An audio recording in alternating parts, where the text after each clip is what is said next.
For those of you who have ever suggested that I get a solar charger and fence to put around the orchard, I got something to tell you.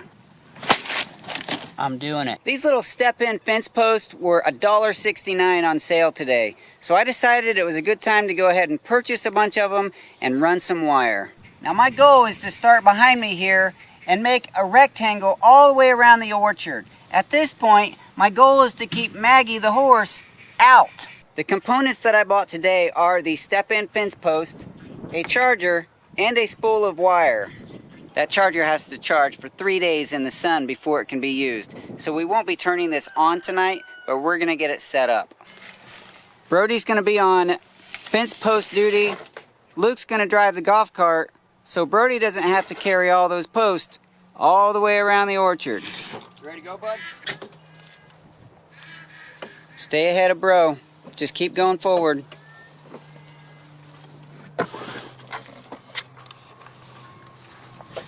Go. Go, go, go, go, go, go, go, go, go, go. Go, go, go, go. That was probably not a good idea right here. It only took 2 fence posts to realize we needed a guide wire. So we're going to put a wire on the first post to the first corner. Like my dad always said, if you can't tie a knot, tie a lot.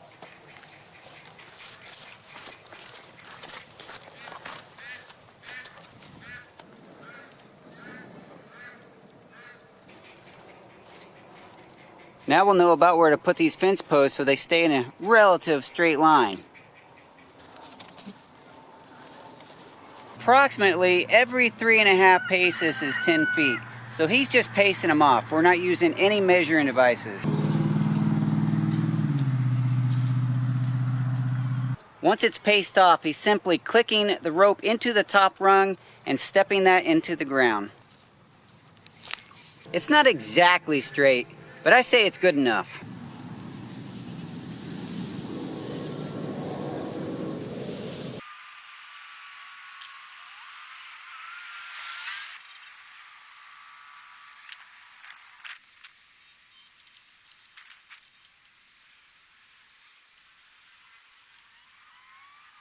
Yeah, who says it has to be straight anyway?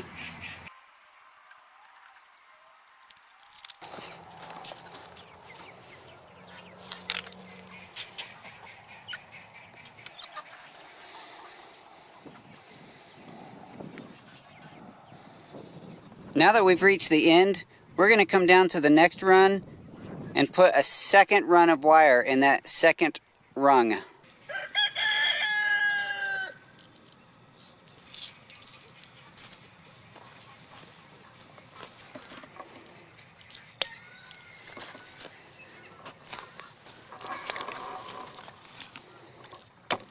I'll clip them.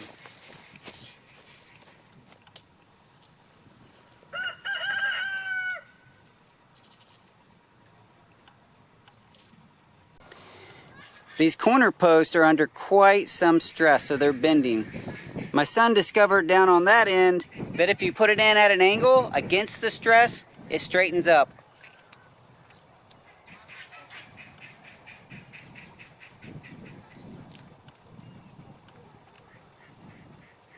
Just like that.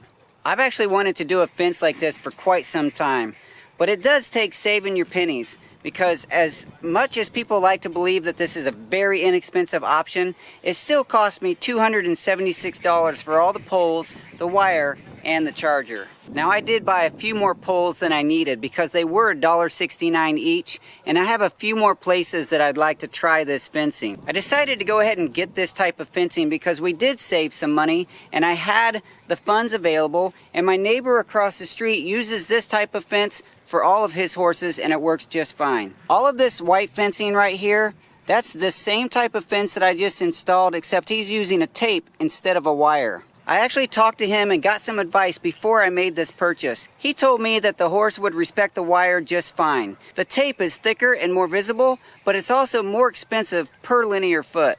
This type of fence has several advantages. One is that it is a very temporary solution. If I decide that I don't like where it is, I can easily pull it out and move it. And relative to the cost of a real fence with permanent fence posts and boards, it is inexpensive.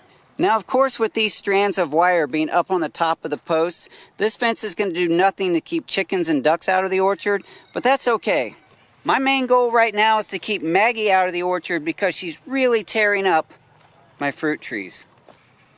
Since we're at the end of our rope here, this is where we started and finished, I'm going to go ahead and cut the wire and then connect the two ends.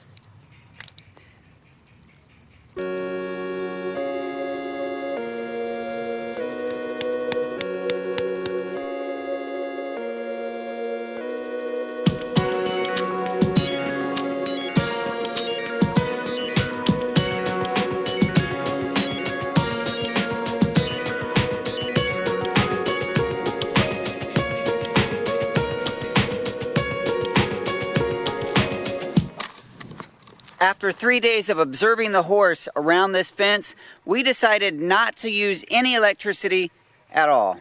Our neighbor across the street that uses this technique said that horses that are already accustomed to this type of wire don't need the electricity. They see it and they're familiar and they stay away from it. And he knows for sure that Maggie is already familiar with this because earlier in Maggie's life, our neighbors knew Maggie. It was kind of funny when we first brought Maggie home and they came over and said, "Is that Cowgirl?" Because that used to be her name. And we said, "Why, yes it is." And they already knew who she was. They could tell, and they could tell us stories about Maggie. It's comforting to know that they know Maggie well enough to say that she will respect this fence. So I have that story and the last 3 days of observation to know that I'm pretty certain she's going to be okay staying out of my orchard without using electricity. We're still really new to this technique, and it's going to be fun continuing to learn. Observing Maggie as she gets around this fence, especially as the grass inside the orchard grows faster than that outside the orchard. When she literally sees that the grass is greener on the other side, I'm curious how she's going to react. One thing's for sure, if I don't like how this fence is positioned, it's not that big a deal to take it out and move it around. These push-in posts make it really easy. Well, we'll see how this project turns out. Thank you so much for joining me here on the Daddykirbs farm. I'll talk to you soon.